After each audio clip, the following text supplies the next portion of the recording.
Hello, welcome to Simon on the Sofa. Thank you for joining us today. Another transparent conversation for you to listen to, and hopefully you can take something from what me and Brian here with me today, Brian shares. So yeah, enjoy. Thanks for joining us. Okay, Brian, how are you, sir? Very well, thank you. Good stuff. Thanks for coming down and sitting on my sofa. My pleasure. So basically, just before we started, Brian said, "I don't quite know what I've let myself in for." Absolutely. Which I think most people think when they come and sit on the sofa. So my description was that I'm basically sharing. We're pretty much strangers, aren't we? Mm-hmm. Don't know each other very well. We've bumped into each other at a couple of events, and that we've obviously got an interest in.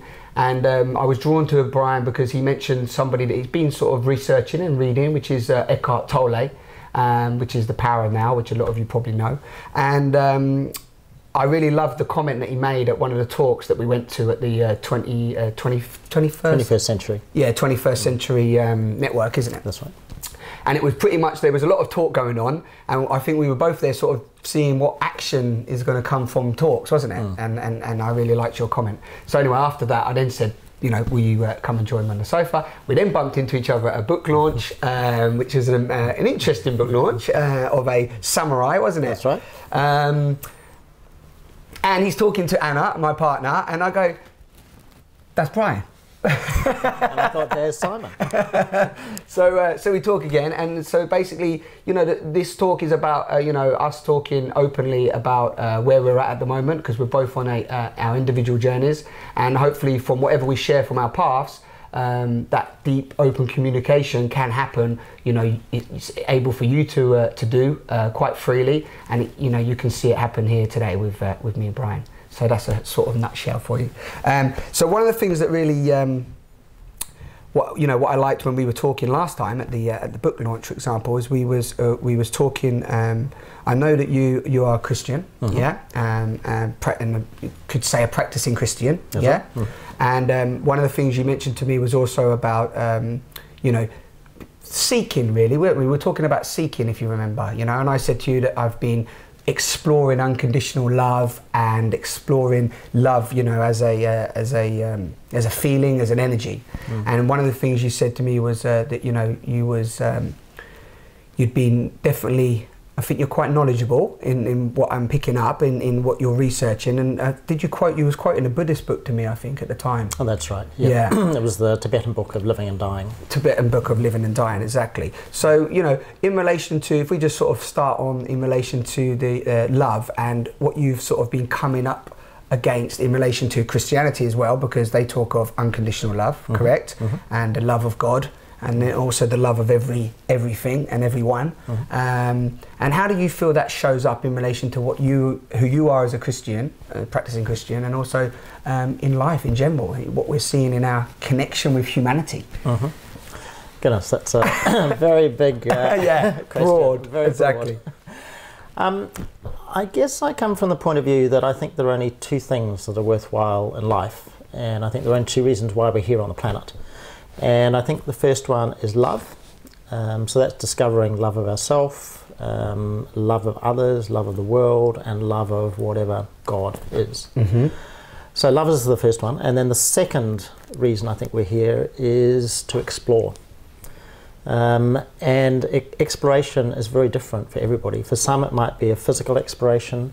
For others it might be some sort of scientific exploration. For others it's a much more spiritual, unseen sort of exploration. But I think it's important that we experience as much love and exploration as we can during our short time on the planet. Definitely. So you asked me about then Christianity. Yes, I've been a Christian for quite some time, and I regard Jesus Christ as my principal teacher, a man with a lot of wisdom that actually I feel I'm just starting to unpack a lot of the wisdom behind what he said. And I think it's very easy, and this doesn't just apply to Christianity, it's very easy in a lot of religions to become very black and white about things. And I mentioned the Tibetan book of the Living and Dying that I'm reading at the moment. That is an amazing book of a lot of wisdom. But within what I'm reading there, I'm also reading a lot of black and white things. Yeah. You know, in the news over the last few decades, the Muslim faith has been massively there, and a lot of what you hear in the media about that is very black and white. But I think the true wisdom behind all of these major faiths isn't black and white, and I think we've lost the wisdom through focusing on black and white rules of what thou shalt do and what thou shalt not do. Yeah. Which then brings me on to the point that you raised, that, you know, the principal Christian message that Christ came to teach was about love and grace. Yeah. And undeserved love. That was his key message. You know, love others as you would want to be loved yourself. And love the people that you think are ugly, that you think are horrible, that do horrible things to you. You know, your mission on life is to love them, and somehow that changes them, the world around us, and most importantly changes you as you love where it's very hard to love. So we're talking. So we're talking unconditional love. That that's what we're talking there, aren't we? Which has definitely been my exploration. But when we talk of loving somebody with no expectation, no condition, and no judgment, you know, we're talking about a love that isn't really experienced or seen on this planet, or definitely in my exploration. I mean, to fully, and I speak from myself, because to fully love with no expectation, judgment and condition is not only for me, has made me become very, very aware of who I'm judging and how I'm judging as well. It comes up, I don't know if you experience this yourself, but it comes up very subtly. You know, it's like, you know, I think, oh yeah, I love everybody and so on, and you go outside or you enter into what I call low frequency, or sometimes quite a negative vibration, which is like you're saying, Jesus Christ being a wise man, that was the challenge, to love what you don't like, you know, love the murderer, love the, you know, love the, if you want to call them sinners, right, you know, just for the conversation, you know, love everybody and everything. And then, like you said, that shifts. But what I suppose what I've been coming across is that it's almost like there's too much judgment in that love. But love for me, one of the poems I wrote was that love had become fear. Because, I don't know if you've had this experience or can share anything on it, but that for me, love is vulnerability. Love is, you know, completely sharing who you are, transparently, openly, in a very knowingly, lovingly, supportive way. Because when you're truly vibrating from a place of love, you know that you are supported by something beyond words. You know, and I think maybe there's not only the wise words of Jesus, but there are many different prophets and sages and whatever, you know, again, no labels, but, you know, people, let's just say many different wise people that have come, you know, through our time, that have shared that, correct? But I don't see much of that, I don't feel or see much of that going on at the moment in humanity. And some have said that that's just, you know, you have to just accept that that is where we are in evolution, and that, you know, love will prevail, for example. And what do you feel about that? Do you think love will prevail? Is it that there's going to be a time when it's just all love? It's all this, like, you know, everybody's actually connected to self-love, love for the planet, love for the cosmos, love for the universe, complete self-awareness, and, you know, there's not going to be any criminals, there's not going to be any, you know, war and so on. How do you feel? Do you think that's an option that's going to happen? I have no idea. No. That's an impossible question to ask. Totally. And if I'm honest, I'm almost wanting to say I don't care. Yeah. Which is good.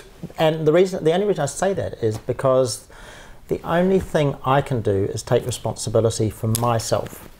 And I think we've got a lot of people who are trying to take responsibility for other people's actions. Totally. And I think that's part of the problem, that we need to take responsibility for our actions.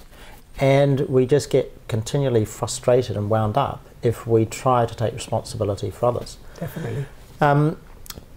Yeah, there are a number of points in what you've raised. One of which is that the judgment thing. Yeah. And I don't believe judgment is subtle at all. In fact, I think that's one of our big issues in the world at the moment.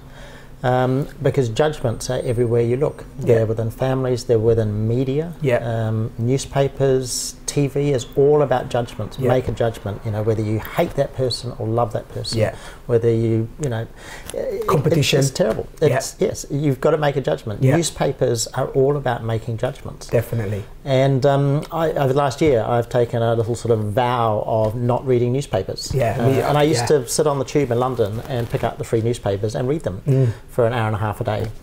And then I discovered, although I was enjoying it, I was reading judgmental stuff, sensational stuff, and celebrity stuff. And none of it actually was helpful.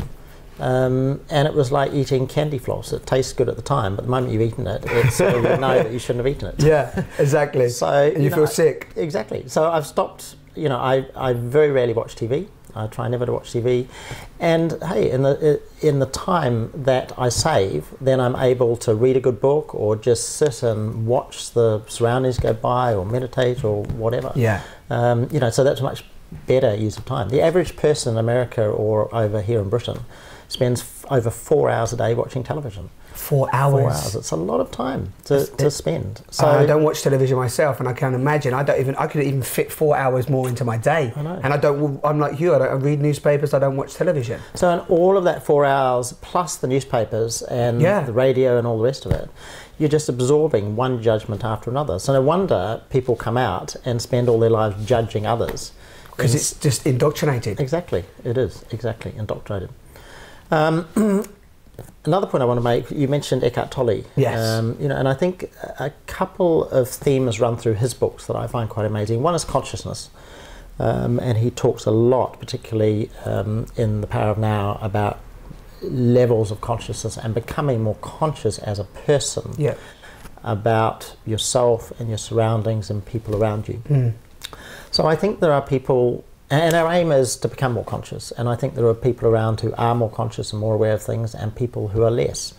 And so again, it's not to judge somebody, but it's a great way of looking at things. If somebody does something terrible to you, it's not actually, it's just where they're at, and they've got their reasons for doing it. Definitely. And if one sees that as that's where they're at in their journey of life, and I can't do anything about that, I can just take responsibility for my own. You know, I think that's a healthy way of looking at it. Yeah, I like that. And as well as consciousness, the other thing that Eckhart Tolle majors on is ego. And I think ego is one of the biggest issues that we've got, whether it's in families between husband and wife, whether it's within communities, or whether it's between nations such as Israel and Palestine. It's all about clash of egos, about me. And even a lot of the so-called loving things that people do is about getting love. It's about power. I've worked in Asian countries, and you know, a lot of people, some people working there, it's about the kudos they get from the people that look up to them. And sure, they're doing great work, but they'd be much more powerful if they were able to perceive that their ego was actually holding them back totally from expressing the true love that is within each of us, which everybody is seeking. That's right. And because you know, regardless of what people say, I mean, we know for years love has definitely been you know, misplaced. The words become misleading. Nobody really understands the full essence. I mean, we're experiencing love that's not love. We're experiencing love which is the fear, which is coming from what you've rightfully and you know, I'm glad you brought up the ego, is rightfully brought the ego into place, because something with my own from reading the people that I'm reading and exploring what I'm exploring, I've also come to and heard many people say that also we need the ego. The ego itself is in one sense searching for love. Because I remember when I was younger, I was very much driven by the ego, you know, very much driven by, you know, greed, desire, self-gratification, you know, very much following a path to be famous and be recognised, and you know, and also liking that feeling that is that you get from being in what I'm now calling the out of aligned ego. So the reason why I'm calling that is because I'm very much, you know, I've read and listened to a lot of the Eckhart Tolle, and you know, the ego description and the pain body, you know, very much coming from fear. You know, is that at the end of the day, the ego needs pain and suffering to survive, to get its identity. You know, and I love that. You know, when I started to observe that within myself, it was like, oh my, can you see how we're addicted to those habits of pain and suffering? So that was really quite, you know, revelationary for me. You know, it's really, and again, like you just said, opened up, if you want to call it, consciousness. Yeah, because exactly what you said. And also, I want to, you know, the way you described that, really we're talking about acceptance, aren't we? Because the way you described understanding from your own perspective by looking at you, understanding where your observations are on other people, which is your judgments, which can bring your judgments, and then realizing that, they're just at a different, almost not, again, no right or wrong, lower or higher, but they're at a different point in their consciousness awakening. Wouldn't you agree? That's right. You know, so that's really powerful. And I mean, and as crazy as it sounds, that could end wars and you know, conflicts today. Absolutely. No, not like, oh, we need to do a peace treaty, we need to do peace one day for the next 50 years before we even wake up to it. It's like, really it is about people going, hold up, I'm in control of my reality. I'm in control of how I look at Brian today, how I look at his attire, how I listen to his words, how, you know, how open I am to what he's sharing, you know. And like you said, coming back to Jesus Christ, loving you for who you are, and also, you know, loving you for also being part of us all, right? Because again, you know, I don't know if you've been coming upon this in your sort of spiritual quest or whatever, you know, you're going to call it, but this whole, we are all one, you know, we are all connected to divine love. What does that mean to you if I say we are all one? It's another question I don't really understand. Yeah. Because we are. I think a lot of life is somehow about paradox. Yeah. And somehow, you know, when you're talking about seeking love, it's somehow, everything is somehow within us, or if not within us, we're connected to it in some way that I certainly don't quite understand. Likewise. But we are all one. We somehow all start off as single cells, and somehow we merge into Simon or Brian or a mirror or a plant. But it all comes from the same thing, and somehow consciousness, then we're able to plug into consciousness, whether that's part of what's here or whether we're able to plug into something that's sort of around and through us. You know, I'm not sure. Yeah, and I'm the same, and it's again, it's lovely that you share that you're not sure, because I often one of the things I keep coming up to share with everybody watching this video is that, I think I said this to you when we was last speaking, but the more you know, the less you understand. Paradox is massive. I mean, every time, it doesn't matter what it is that you think you know, there's always a paradox. There's always the opposite. You know, there's always that, like, you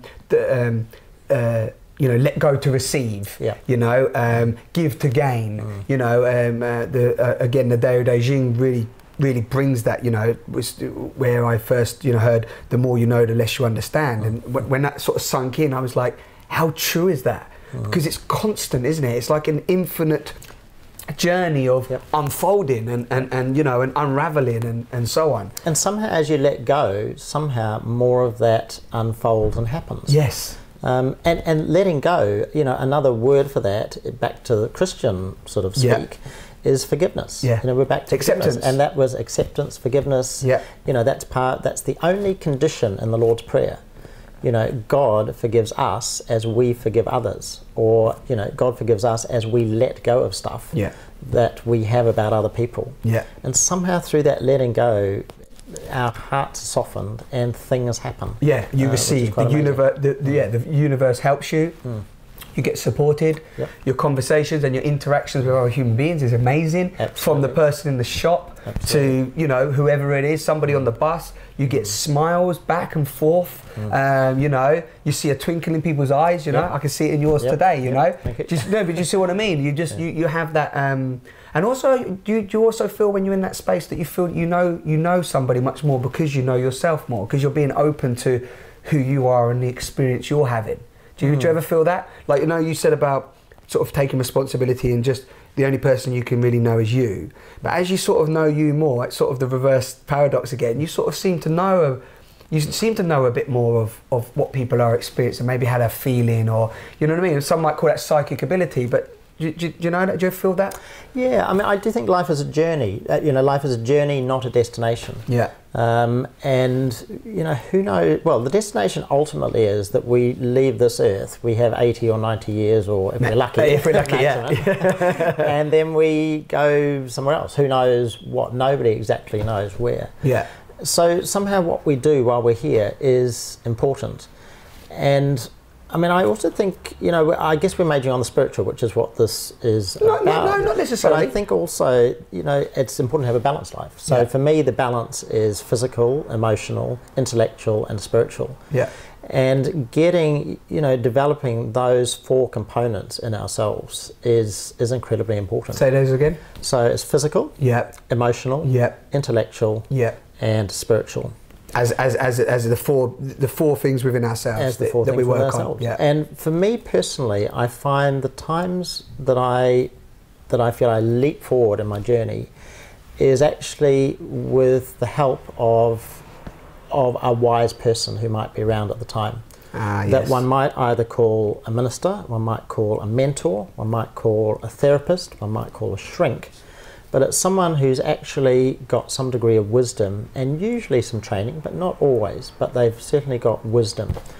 And they're able to just plant questions or plant seeds that somehow at the right time, if you're open to it, then help carry you forward into new areas of thinking and doing. Yeah. That's exciting. That's very exciting. Yeah. You spoke about this before, didn't you, about being also not being challenged in a positive way by either a mentor or so on. Because one of the things I'm realising, as I said to you earlier in the kitchen, is that you're magnificent, I'm magnificent. Everybody's magnificent in their own right, being connected to the whole, to nature, to God.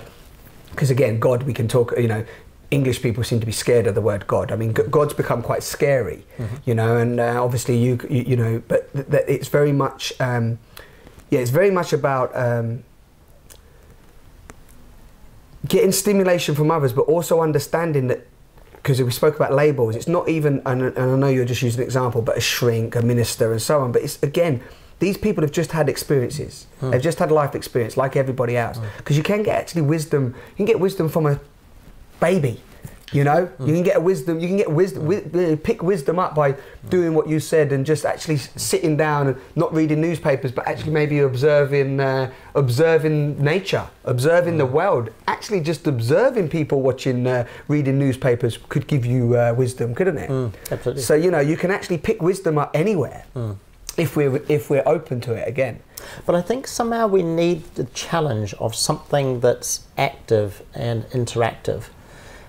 Because I think it's easy to get stuck in ruts, whatever it is, whether it's a rut of a marriage that doesn't work, that's a cycle, or whether it's some spiritual high thinking and we think we found this amazing thing, and so you get stuck in that cycle, which is probably seen as a good thing, but actually doesn't move you on. So it's about moving on in whatever way that is, and somehow for that I feel one needs a catalyst, somebody who is able to challenge in a loving, constructive way, without judgment. So there's no judgment involved in that, but in a very loving way. Listening. The old adage, we've got 2 ears, 1 mouth, so you listen twice as much as you talk. The best mentors or therapists that I've had the privilege to spend time with very rarely tell you anything. They will purely ask questions. And back to Jesus again, Jesus asked questions and told stories. That's all he did. And through asking questions and telling stories, for those that had the heart to hear, for those who were ready at that point in time, they heard the love and took the messages away to put into practice. Totally. And it's powerful, isn't it? Because questions almost, like you said, if your heart is open, you naturally find that answer as well. The questions bring the answer, isn't it? Rather than when you're telling somebody you should go and do that, you're almost giving them the answer of what they should do, but that doesn't work. Because when they find it themselves, it's happened to me before. I used to be a personal trainer, and often you'd say, look, if you do this, and this, and this will help you. But then they wouldn't do it. But they would, on numerous occasions, people would come back to me at different times and go, you know what, I was reading the other day and I realised if I do this, that will actually help. And I've gone, that's a great idea. But the thing is, they found it themselves. they actually answered their question themselves of what they needed to do.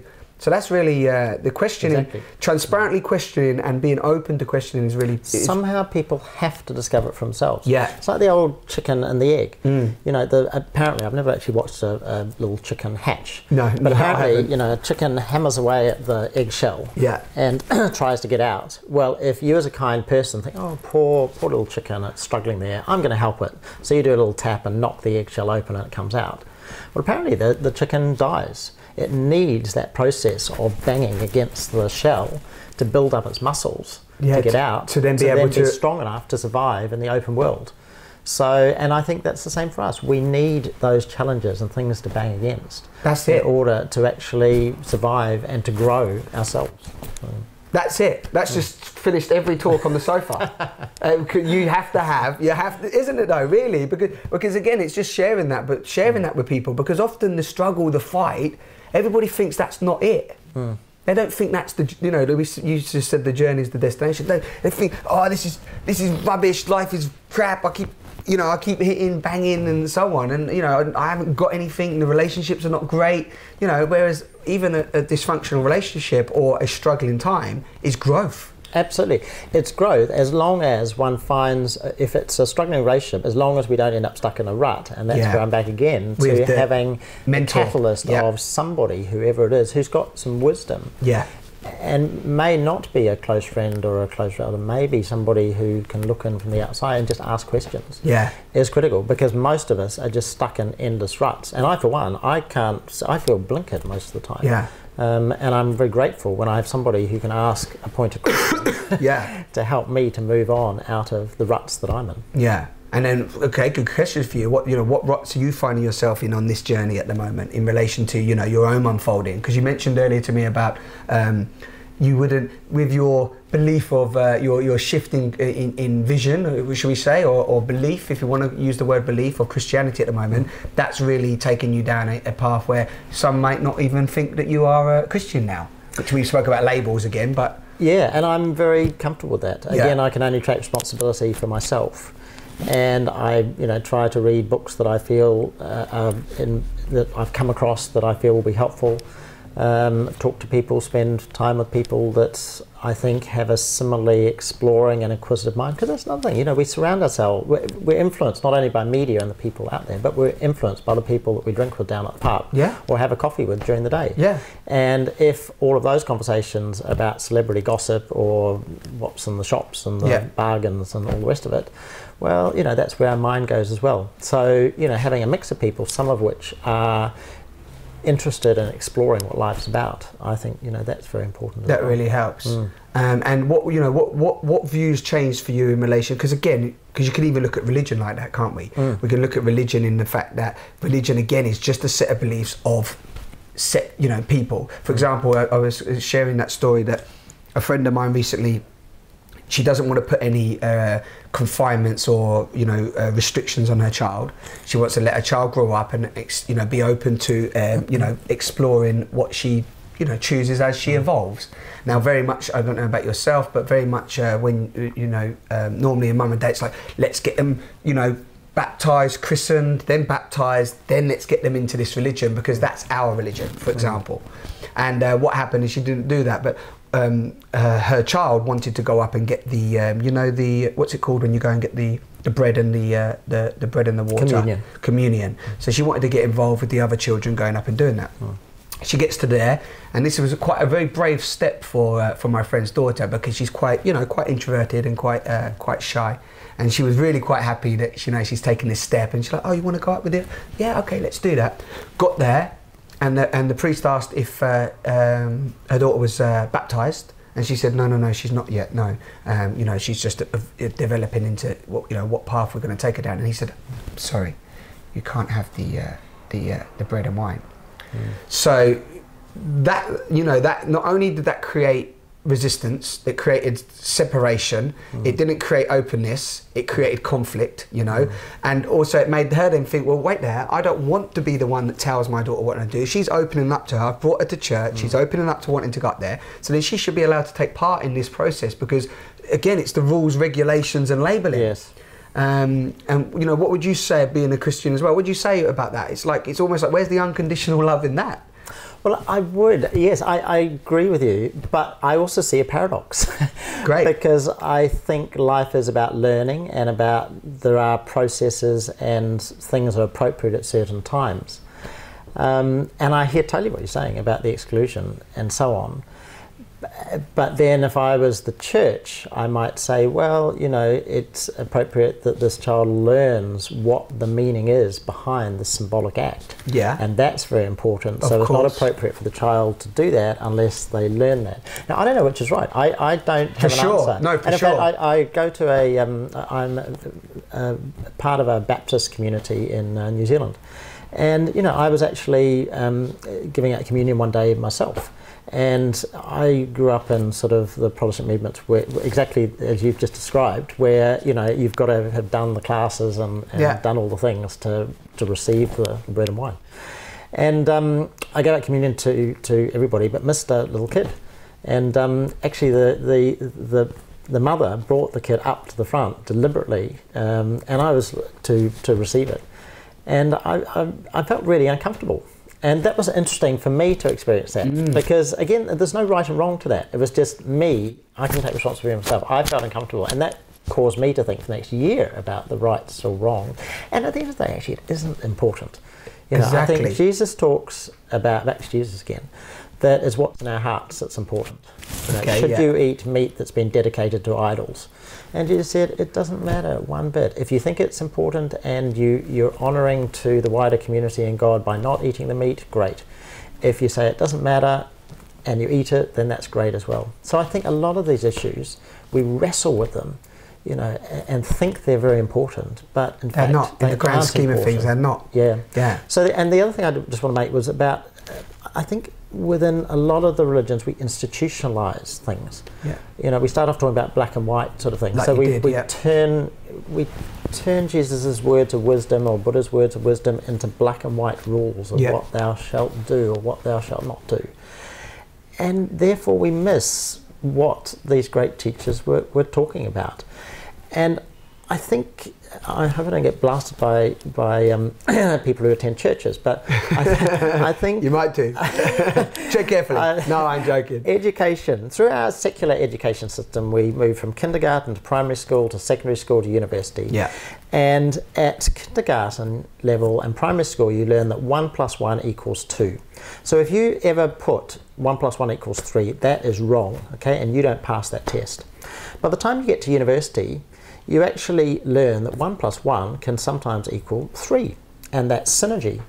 So it doesn't make the 1 + 1 = 2, yes or no, answer wrong at kindergarten level. That was appropriate. That was the foundational learning, and it's important to learn that. But then as we move through our educational system, we learn to think independently and to reason things out, and realize that most of life isn't black and white. Yeah. Totally. So 1 + 1 can = 4. Yeah. And exactly. That's absolutely fine. Yeah. So I think a lot of our religious institutions are the same, that we're stuck in kindergarten teaching of following the same sort of narrow teaching that actually Jesus didn't intend. There's an enormous wealth of teachings from Jesus that is sort of loosely referred to as the Gnostic Gospels. And you know, I've just been doing some reading by a lady called Elaine Pagel, who's an American author who's an expert on the Gnostic sort of teachings.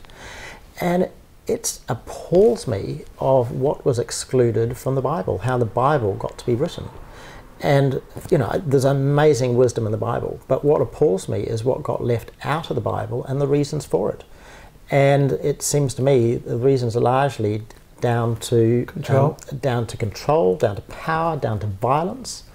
Nothing God-given in that at all, nothing God-inspired in that at all. It's just down to people and their agendas at the time. And we've missed out on a lot of the wider teachings of Jesus. You might call it more mystical teachings, more heart-based teachings, you know, that focus on love. I mean, love is huge in the Bible as well, but there's just a massive another world there that I think is quite incredible. And they've brought this to the forefront now. That's right. So it's starting to be brought to the forefront. So all the teachings that we've been getting, all the teachings that religious people have been getting, fundamentally, again, are based on very narrow focus. The narrow focus, and almost, if you want to say not true, it's a judgment in the theory, but is also just not the full truth. There's no full truth out there in this reality at the moment, because if there was, the foundations and the structures that we have in place, which is one of the reasons we was at the 21st Century Network, is that the foundations and structures that are in place are based a lot on or from the ethos of religion as well, and so on. But then you're getting, it's like writing a film.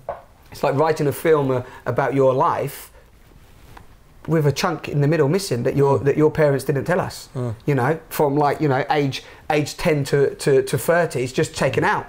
So we're telling a story about you for like, you know, 20 years, but in between those two gaps.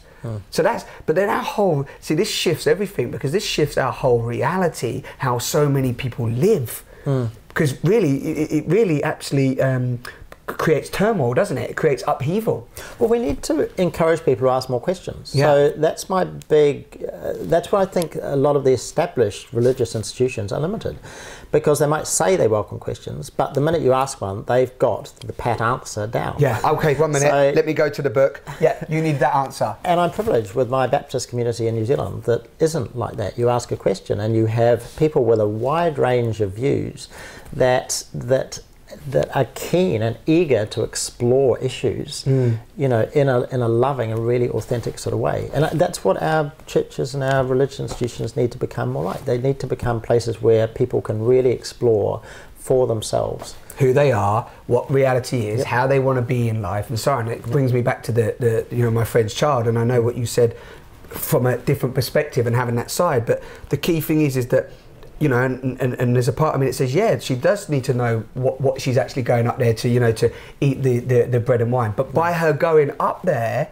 is by her wanting to explore that. So, you know, even if it's at that point where you go, you know what, I'm going to let her take the bread and wine, and then I'm going to have a meet up with her and her mother after to explain. Do you know what it's about? Speak to the daughter and say, do you know what this is about? It's about this. This means this, and so on. But none of that happened. So again, even what I'm realizing more and more, and it's not, again, not to point the finger at religion. This is not about religion. This is about humanity. And it is that it doesn't matter whether it's the priests. It doesn't matter, you know, whether it's the some spiritual teachers and whatever. The point is that it comes back to what we said about Eckhart Tolle, that essence of non-unconditional love, you know, non-acceptance, you know, labels, judgments, conditions, and so on, is built into humanity at the moment on all structures. It doesn't matter if it's the, you know, corporate companies to religious institutes to spiritual organisations. The point is that very much that segregated, almost, well, you mentioned it being the ego, you know, the out-of-aligned ego, is what we're building our structures on. That's the foundation. And I feel that conversations like this, and like you said, asking questions, people can start to go, whoa, reality is not actually, it's not black and white. That's right. We need to, back to letting go. We need to learn to let go, and it's only as we let go and open up. We're all very good at telling other people how they must change, but virtually none of us is good at opening up and being able to change ourselves. It's incredibly hypocritical. You mentioned Eckhart Tolle again. You know, one of my favourite sayings, he quotes in his book A New Earth, which is mainly about ego. Amazing. And it's a Zen saying, which he quotes something like, the beginning of wisdom is letting go of cherished opinions. Yeah. And that really struck me hard. I think, you know, that, you know, letting go of cherished opinions. Yeah. Which is your opinions create your reality. That's right. That's what you base your whole reality on. Is that this is what I believe, this is what it is. It's all about judgment as well. You're immediately judging the minute somebody speaks or does something. So letting go of those beliefs, of those judgments, and opening yourself up, that is the true beginning of wisdom. Yeah. And I think, you know, it's funny, a lot of people miss Tolle's message as well. It's something I've noticed myself, because I don't know if I said this to you when we first met, but you can't just read Tolle's book once. You can't. And if most people have bought The Power of Now, as I did first originally, maybe read a few chapters and go, whoa, there, not really familiar with that. You know what, I'll come back to that. And some people even read the whole book, but again, you can't, it's almost like a study, that book. I mean, not only have I read it, but I've listened to it on audio tape, which I got a lot more from the audio, is just actually listening to it. And I've listened to it time after time after time. And you know what, if I pick it up right now, it's going to tell me something that I've completely forgotten again. But you know, people very much are not, and again, it's judgment, but it's almost like you've got to ask more questions on that, because what's also happened, I've noticed in a lot of people's thing, is what's happened? Eckhart Tolle's become the demigod. So Tolle now is like, hey, Tolle, he's the Messiah, he's the next coming, he's the, you know, he's the savior. And it's like people, or I'm going to bring it back to myself, like you're rightfully saying, the only person that's going to save me, or has saved me in my life at the moment, is me. Yeah, that's it, you know, and that's been from my whole journey, from being a criminal and being in dark circles, and then you know, going to jail, coming out of jail, changing my friends, opening up my mind, reading books, meeting new people, you know, having a new perspective, trying new things out in life, making mistakes, like you rightfully said, and then, you know, and then now, even at this point now, being totally open to, I know nothing, and through meeting you today, could even open up something that could change my whole reality. Yes, you know. Absolutely. So that, I mean, so how do you yourself, or how did you, or how are you bringing in that letting go in everyday life? How does that come home for Brian? You know, how do you let go? Is it just a case of like, I'm not letting it in? I think it's just an acceptance of the thoughts. So it's just accepting that what other people are doing is where they're at and what they're doing. And if there's nothing I can, so it's not taking responsibility for them and trying to change them. It's just accepting that that's where they are, and working with that. Or in some cases, you know, you can choose not to, and you can choose to change the friends that you've got, or if you feel that, you know, things are destructive.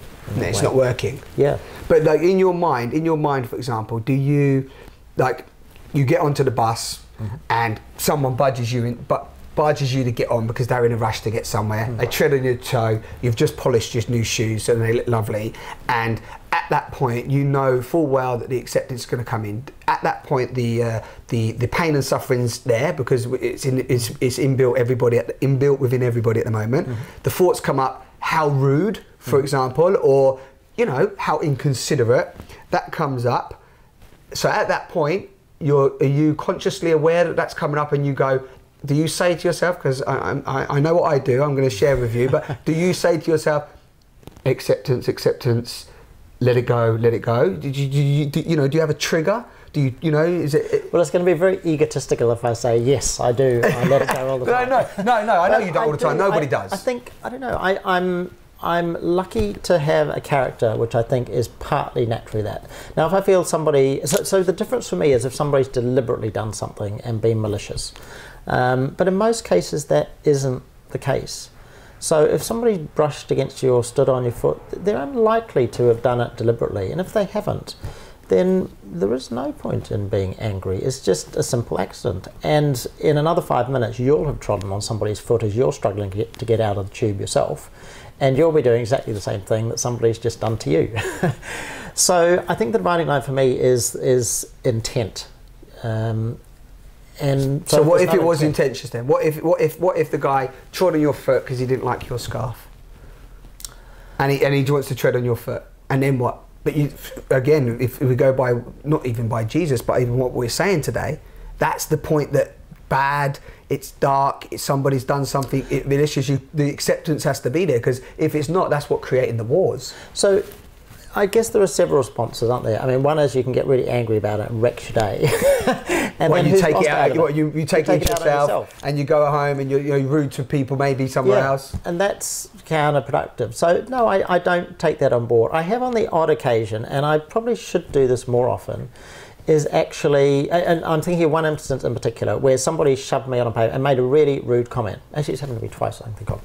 And so actually, and we were passing each other, actually, I stopped myself for 5 seconds and I thought, no, this is silly. And I ran after the woman in this case and stopped her. She looked shocked. Okay. And we had a 2-minute conversation. Now, I can't say she went away a happy woman, but I felt it was my responsibility to basically to try to make that encounter less negative or more positive. Now, I very rarely do that, but maybe I should probably try and do that more, because maybe if we tried to build bridges more often and say, I'm sorry, or, so, you know, I bumped into you, or, you know, and again, in a constructive way, maybe we'd build bridges a lot more, so and learn to connect with one another. So effort. Go back to fear. It's very scary to do that.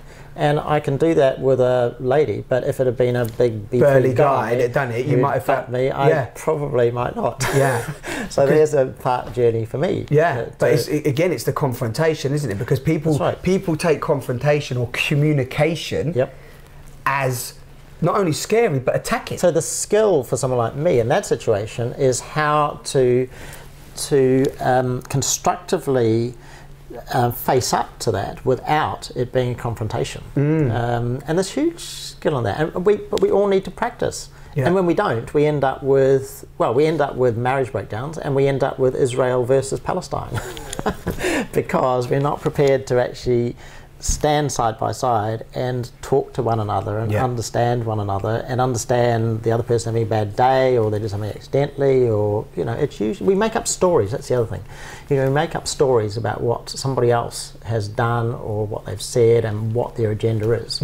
And if we spent more time checking out that story that we've made up about that other person, then I think, again, it would be a much healthier community. That would shift so much, wouldn't it? Totally. Because, you know, the crazy thing is as well, is even everything we've spoken about today is about, you know, out of alignment, and also, you know, we're in a place of judgment and expectation conditions, so we're creating that. But I don't think people are associating the war, Palestine, you know, Iraq and all that as a manifestation of our individuality.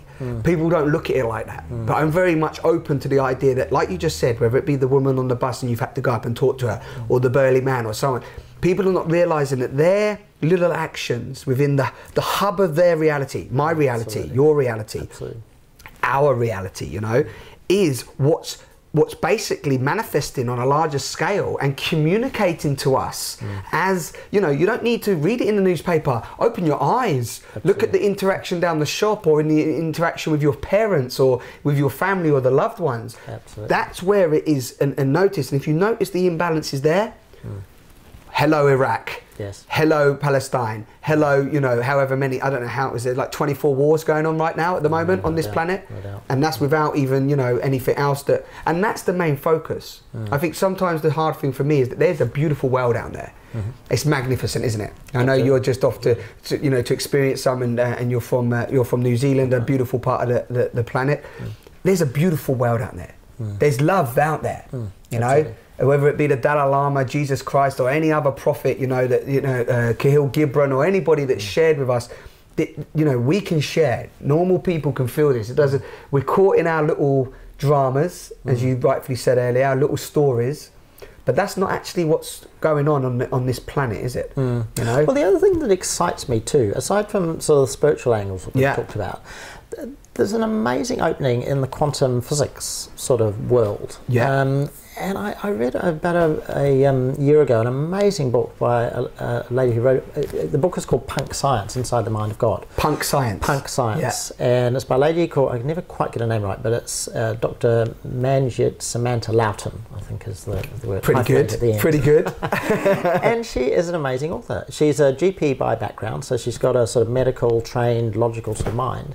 And she merges the world of quantum physics and brings in, you know, Einstein and so many, you know, old world thinkers as well as the current people, and combines that with spirituality. So, you know, talking about, I mean, I can't get my head around it, but talking about all the different dimensions that potentially exist, what black holes are, you know, whether the fact that there are black holes out in space is actually mirrored within us, within our chakras, that each of our chakra is our black hole that's somehow linked to other dimensions and other things. It's just incredible. You know, are we sort of a hologram somehow? Of course, yeah. I've looked into some of this myself. People know there's matter and antimatter, although I don't understand that. She talks about time and anti-time. So as we're going forward, there's another sort of place where time's sort of coming backwards. Interesting. How, you know, there are infinite possibilities at every moment in time that we can choose to take. Yeah. It's just mind-blowing. And I don't know, I find it helpful maybe in understanding that actually most of what happens on a day-to-day level here isn't really that important. Yeah, you know, totally. Somehow we're part of something bigger. It's like a jigsaw.